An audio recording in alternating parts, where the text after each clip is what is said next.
So if you're an executive at a company or a call center manager and you're not thinking customer experience, you're already behind all your competitors. We talked earlier, Gartner and Forrester, all the majors will tell you that customer experience is the battleground, and the ones that are investing in customer experience are the ones that are growing faster than everyone else. It's not about price. It's not about how cool your website is. Customers that are strong in CX are growing faster than their peers. It's a fact, and it's only accelerating. So you've got to get on board, and your company is going to be left behind. I also think this is a golden opportunity for the partner community to capitalize on this new wave of buyers. I mean, think about when SD-WAN came out, and there's this flood of companies that wanted to get off MPLS. Think about when UCaaS became mainstream and everybody wanted to get off their premise-based systems. This is the next wave. And so from a customer and a partner community, it's a fantastic opportunity. We're going to see the next 5 years be absolutely transformational and tons of opportunity. Welcome to the Contact Center Gurus, the podcast for contact center and customer experience leaders. Learn best practices, new technology, tips and tricks, and more. Listen in. Hello, everyone. This is Darren Prine, and welcome to the Contact Center Gurus podcast. Today's episode is called Why the Simplest Contact Center in the Room Keeps Winning. Here's a pattern I keep seeing. A company buys a phone system from one vendor, bolts on a contact center from another, adds chat and email from a third, layers a CRM on top. 5 years later, they've got 4 platforms, 4 dashboards, 4 contracts, and agents toggling between screens while customers repeat themselves on every call. Then someone at the top says, "We need AI," and tries to layer it onto that mess. Meanwhile, some of the fastest growing contact centers in the world are running everything from a single browser window, no toggling, no duct tape, no 6-month implementation. Today, we're going to talk about why simplicity is winning, what complexity is actually costing the companies still stuck in it, and what it looks like when a contact center finally gets it right. My guest today is Jim Murphy, CEO and co-founder of BroadVoice. Jim has been building communications companies for over 30 years. The origin story starts with a pager business he ran out of his college apartment in the San Fernando Valley, a fish tank that flooded during the Northridge earthquake, and a FEMA check that became the seed money for everything that followed. DSL Extreme, the largest independent ISP in California, Phone Power, going toe-to-toe with Vonage, and eventually BroadVoice, now a cloud communications company operating across 4 continents. In 2021, he acquired GoContact, a Portugal-based CCaaS platform built for enterprise BPOs. That acquisition gave him a front row seat to how the most demanding contact centers in the world actually operate. Jim, welcome to the show. Thanks for having me, Darren. That's a pretty interesting background there. Starting with a fish tank flood during an earthquake. That is a true story, yes. We kept all of our inventory I'm sure underneath everyone the fish tank. what actually happened there.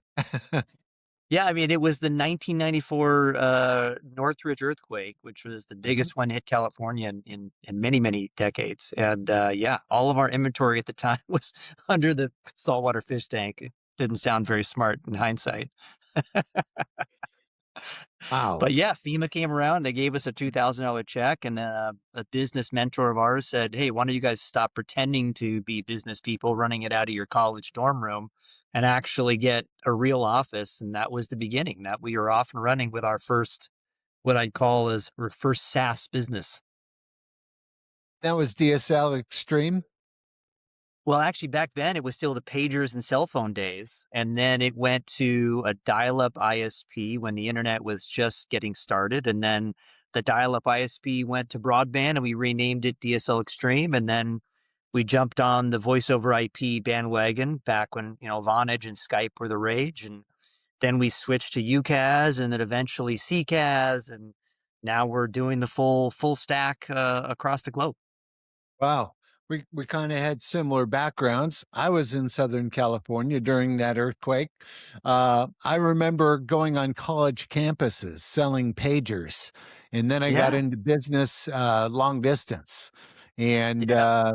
then I was headed down, and we did customized prepaid calling cards, with different logos. We had Rock and Ice magazine and all kinds of stuff. And then my business partner decided to go into some other venture, and I gave up on telecom there for a while and eventually found my way back to it. So, kind of similar in some regards.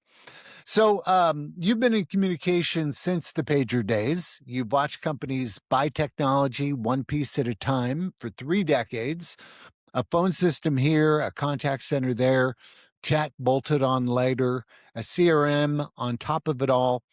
At some point, that stack stops being a solution and starts being a problem.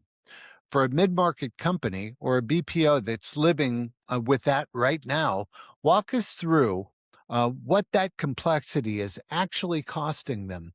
Not just the licensing fees, but the stuff that never shows up on a single line item. Yeah, I mean, I think you hit it nail on the head right at the beginning. The days of trying to stitch together reports from various systems is long gone. I mean, there is no excuse for not having a single pane of glass that everyone can see through. I remember back in the day when we added a new employee, you had to call the NEC or the Avaya guy to come out into the office and set up the new extension. These days, the telephony stack is almost always owned by the IT group. And the IT group, they want three things. They want reliability, they want security, and they want it integrated with the platforms the business is already using. But meanwhile, operations hasn't really changed. They still need to track efficiency and handle times and customer satisfaction scores. So, you know, there's no excuse for a company still running 4 or 5 different systems, and it's surprising how many customers are still doing that today. But no, there's no excuse because there's excellent solutions right out of the box. You get the whole thing, and the efficiencies are incredible. Awesome. Let's get specific. So, a customer calls on Monday, emails on Wednesday, and uses chat on Friday. And the agent on every channel is starting from zero. Everyone knows this is happening. Most have known for years. Walk us through a real example. Name the company if you can. What was that costing the business? And what was the company telling itself about why it hadn't fixed it yet? Now take Sure. us to the other side. They finally get all of those channels running through one platform with one set of data. What changed first for the agents? What could supervisors suddenly see that they couldn't before? And what surprised leadership the most? So, it was just a couple years ago that most partners were going in and the sales pitch for UCaaS and contact center was about efficiencies and interactions. How do we reduce costs for this customer? But today, I think the real value for companies is in measuring customer experience, or what they call CX. You want to be efficient, but companies know that attracting and retaining customers is not easy and it's not cheap. And that means controlling what we call the customer journey. We've all had really bad experiences where you call your credit card company and you give them all the data on who you are and why you're calling, and then they got to kick you to somebody else in a different department. That person has no context of who you are or why you're calling. It's really, really frustrating. So if you think about today, it doesn't matter if that interaction starts as a text, as a web chat, as an email, a phone call, whatever. Customers need to be able to track where that journey starts, what information is shared, where it ended, what was Darren's sentiment. Was he angry? Was he happy at the end? And then be able to QA the agent in that interaction to say, did Jim give the upsell opportunities? Did he hit the compliance pieces that are mandatory?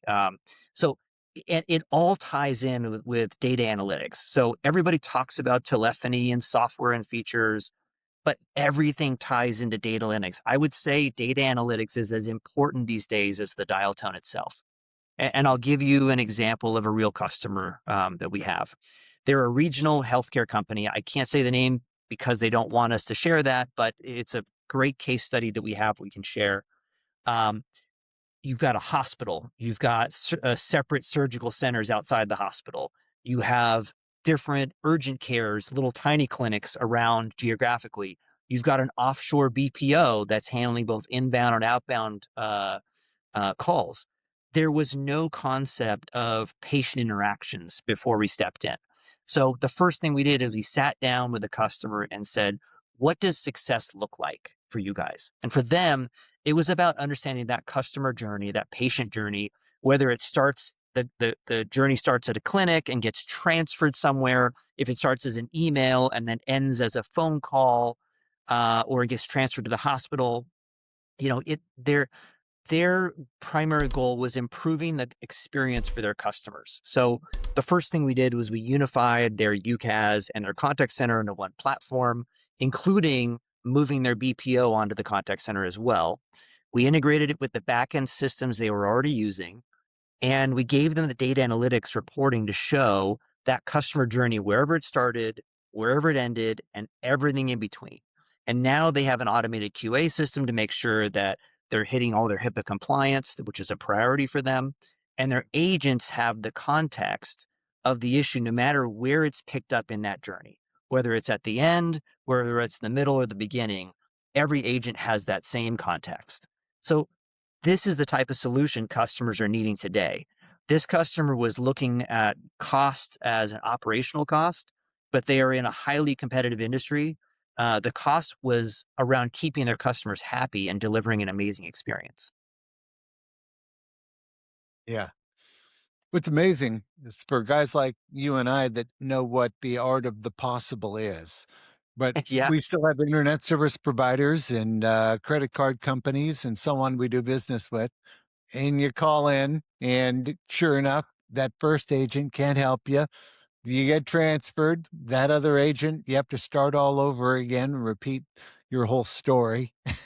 Sometimes you get then moved to a manager or a supervisor, and then you have to repeat it all again. It's hard to believe that there are still contact centers that don't have a platform where everything is connected along the customer journey and each agent has contextual awareness of whatever happened in the interaction just prior or all their past interactions, for example, where you can it's so even frustrating. Yeah. potentially have a good sense as to why they're calling this time based on their history across different channels. But so it's hard to believe it, but it's still, I'll say, the most common. More often than not, if you reach out to a business and you end up in their contact center, you're going to have that experience versus what you've just shared about full access to the customer journey across channels and being able to have contextual awareness, which changes everything, I think, when it comes to customer experience. Agreed. I think there's a sort of an old fashioned mentality versus the current mentality, and Gartner is very clear these days that that customer experience is the new battlefield. So, Mhm. those companies that are investing in CX are growing faster, 40% faster than those that are not. So, Mhm. competition is fierce. It's not any easier. It's only getting tougher. So you have to be able to differentiate yourself on a service level, not a just OpEx level. Mhm. Yeah. And if you're a company where, there's unicorn companies where they don't really have any competitors and, you know, Hey, great. companies or customers are forced to have to use them. But more often, there's multiple competitors. And if we have one or multiple bad customer experiences, most people are willing to pay more money to go with a competitor that actually has a good customer experience than to suffer through a bad customer experience with their incumbent vendor. Darren, if you're selling a contact center platform to the IRS, then yeah, they probably don't need to Yeah. care about losing a customer. But you're right. Yeah, that's not the usual. Yeah. So everyone's talking about AI in the contact center. agent assist, post-call analytics, automated QA, the works. But here's the uncomfortable question I don't hear enough people asking. If a company's customer interactions are still scattered across 3 or 4 systems that don't share data, what breaks when they try to layer AI on top of that? And what would you say to a leader who just got a 7-figure AI budget approved, but hasn't consolidated the foundations underneath it? Well, I will tell you first off, it doesn't work. If you've got disparate systems like that, it doesn't really work. Yeah. But I will tell you that this stuff is really, really exciting. I mean, this is back to dating myself again, but I can remember the early days of the internet where you could get on there and you're like, this is so cool. You can see the potential of what was coming. And I feel the same way about AI and automation right now, but it's coming 100 times faster. So when I see how good the voice bots and the chat bots and the automation is these days and how easy it is to deploy, it's incredible. Sometimes it's hard to know if you're interacting with a bot or a person these days. They've gotten that good. Hmm. And the way we can now feed a live human agent information based on a call in real time is incredible. And it's a game changer for human agent efficiency. Right. But first, we never talk to a prospective client about features.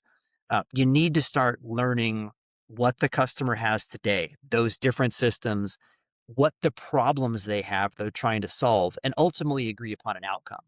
So maybe that outcome is we want to automate 30% of our transactions, or maybe they want to raise their customer experience score from X to Y.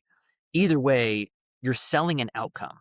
So once you've agreed on it, it's about the research, it's about the implementation, and then go back and measure. And then usually what there's a number of times where you have to go back there and sit with the customer again and tweak it until those outcomes are achieved. So Hmm. that's really what it's about. Maybe maybe you can share an AI experience of a customer sometime over the last couple quarters, someone that maybe was apprehensive because I see great AI all the time.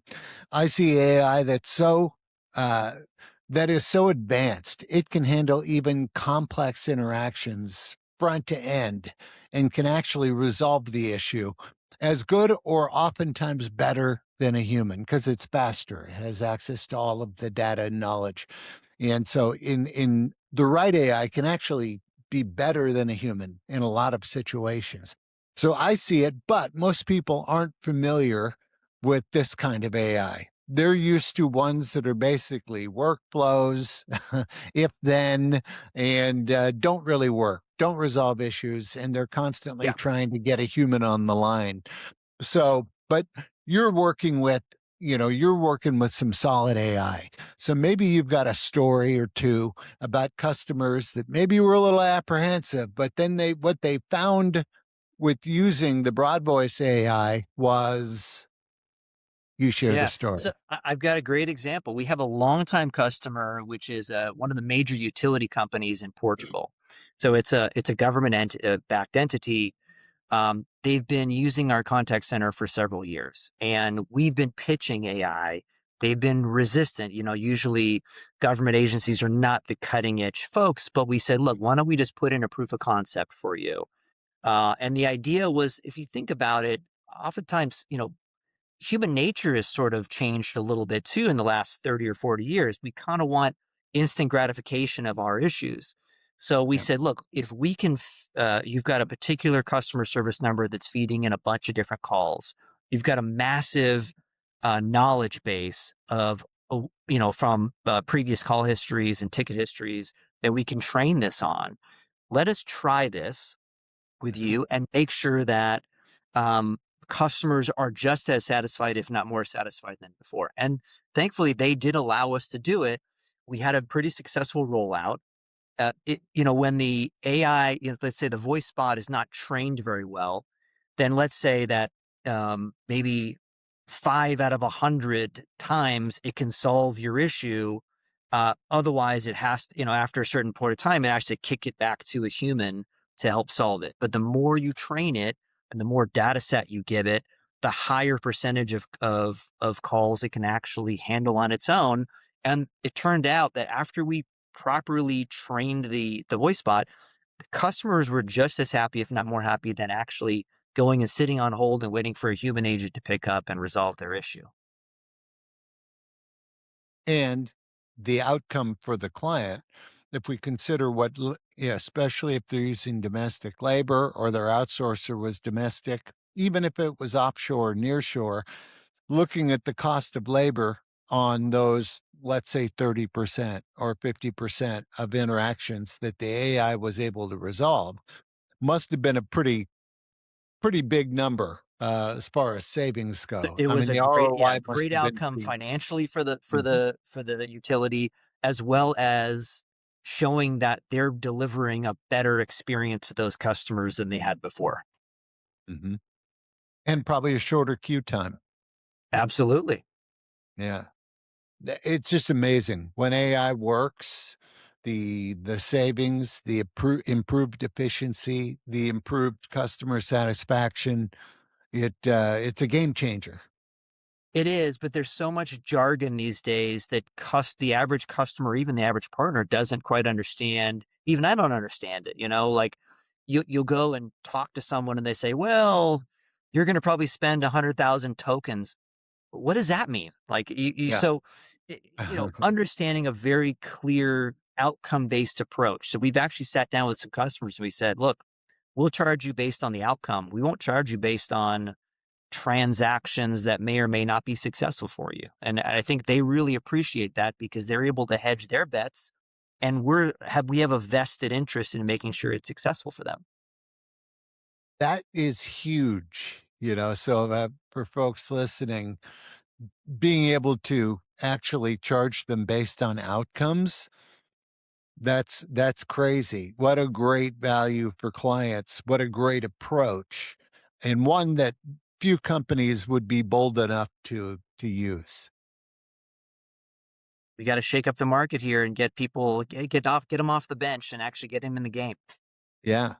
It's amazing. We have a BPO that has incorporated AI. They have made the shift, as we're constantly telling BPOs, you need to move away from being a BPO and you need to become a CX transformation provider. At the very least, a CX solutions provider. You want to be seen as that. Anyhow, this particular BPO, they lead with, we're going to reduce your total customer service cost by 20%. And it's because they That's lead it. AI, and the humans are brought in when they need to help the AI, but the AI is leading and managing the conversations. Yeah. And so and it's all based on kind of like you with outcomes. It's based on resolution. So they're basically billing based on resolution rates, which is brilliant. So similar to what you're saying, bold, great for the customer, just a great idea. So a lot of contact centers, especially in the mid-market, assume that getting to a unified platform means a massive disruptive rip and replace, a 6-month implementation, for example. IT resources they don't have usually on hand to handle this kind of a big project, a big transformation. So it's a nightmare migration. How much of that is still true?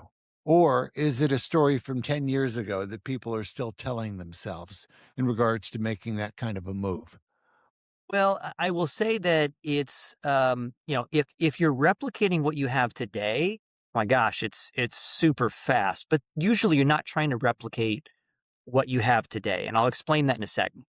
We Yeah. can sit with a customer and they can get themselves up and running while we watch in 15 minutes. But the average sales cycle is still a couple months. There's oftentimes proof of concept period, and then there's a lot of negotiation over the solution we're trying to do and the outcomes we're trying to get for them. Imagine that years ago, these sales were just selling a monolithic telecom box. But the value today is really about how deeply integrated you are with the platforms that customers are already using. So, are they integrating it with their SSO for single sign-on? Are they integrating it with their CRM like Microsoft Dynamics or Salesforce? And then what about the AI? How do you train the AI? So, the AI is, as we talked about, is only as smart as the data it's trained on.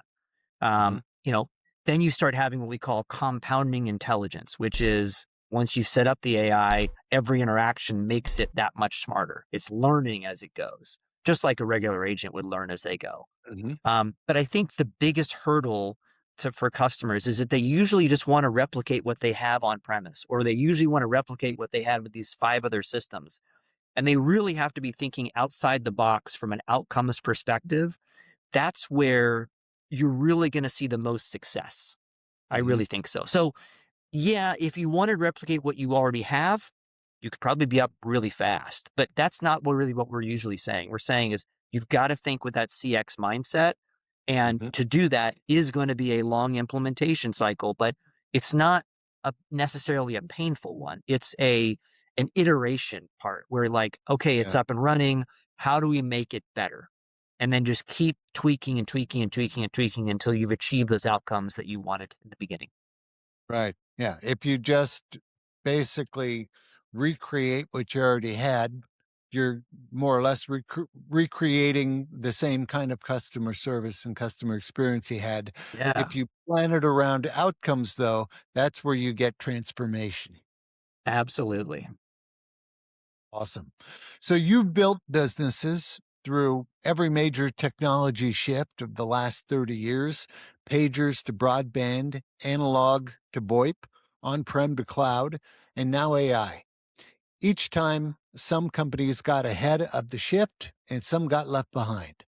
For a contact center leader listening right now who knows their setup is too complex, knows it's costing them, but keeps putting off the decision to simplify, what's the version of that story you've already watched play out?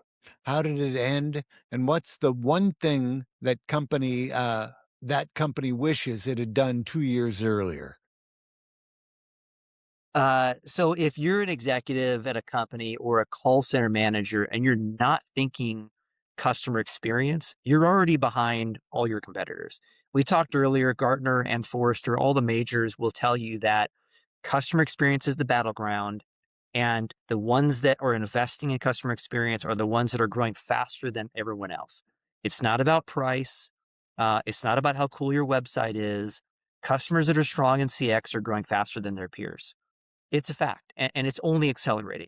So you've got to get on board, and your company or your company is going to be left behind. I also think this is a golden opportunity for the partner community to capitalize on this new wave of buyers. I mean, think about when SD-WAN came out and there's this flood of companies that wanted to get off MPLS.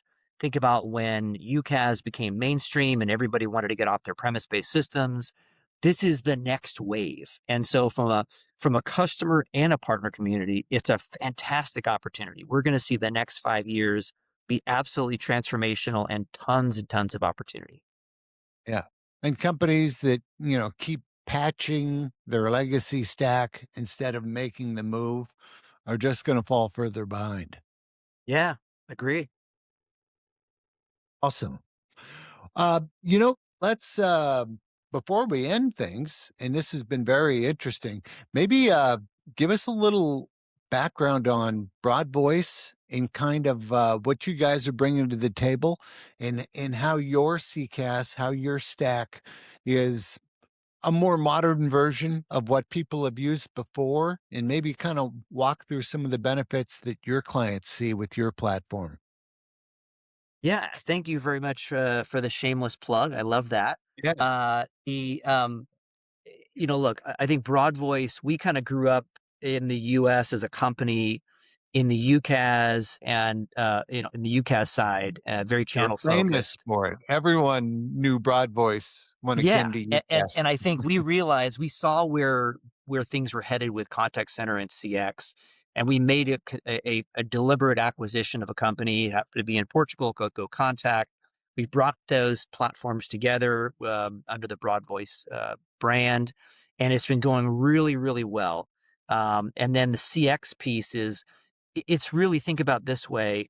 If you're an enterprise, you probably don't need BroadVoice. And when I say an enterprise, over 1,000 employees. If you're Mhm. Nordstrom's, you're going to go hire somebody like a McKinsey for millions of dollars to stitch together a huge multi-million dollar solution.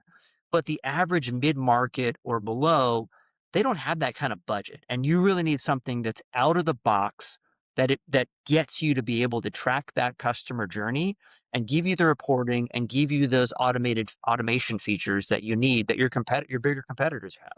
So I think it's really important, and I think that's where we really shine. We are really good at mid market in certain verticals. We've got a real good right to win, and I think we've got a great experience.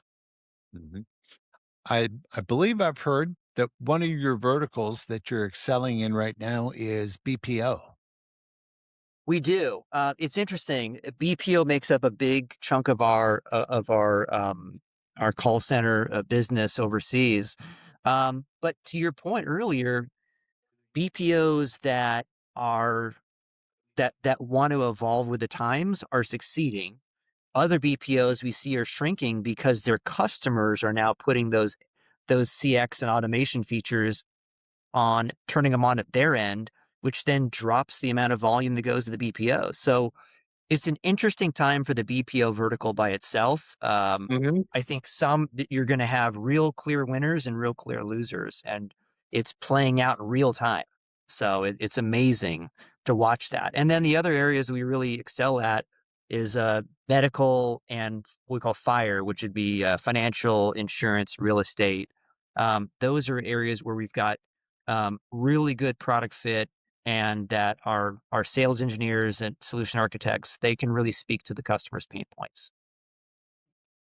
Awesome. And back to BPOs, it's if you're a BPO and if you aren't offering AI solutions to clients, if you're not helping them automate and have AI handle the interactions that they should be handling, you're eventually going to lose. You're Yeah, going to lose business to an AI provider. Their salespeople will eventually find your client, and they're going to offer them AI to automate X% of interactions. Now, your bigger problem is if it's another BPO that's been more progressive and that has an AI solution they bring to the table for companies. Well, then you're going to lose out on revenue from AI, and you're going to lose your seats. So yeah. just a big time potential to lose There's if too you many haven't incorporated that. BPOs. Yeah, there's too many BPOs that are too stuck in that mentality of, I have to bill it on a human hour or human minute basis. They can't wrap their head around what you described earlier, which was, we're going to reduce your operating cost or increase your customer experience to their customer, to say, hey, we can do this for you. Let us handle this. And the Mhm. BPO handles everything on the back end. They're delivering a solution, not a per minute charge. Right. In fact, we created a white paper that I'll be pushing out soon for BPOs, where it basically is telling them they need to move to a model where they bill based on outcomes.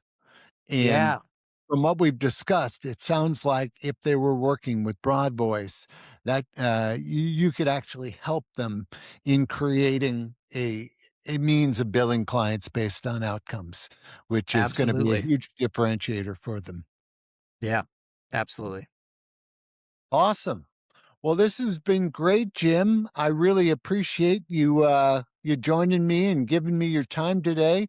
Cloud Tech Gurus certainly enjoys having you guys on as a supplier, and look forward to working with you in the future. Thanks again for joining us today. Anytime. Thanks for having me. Thank you.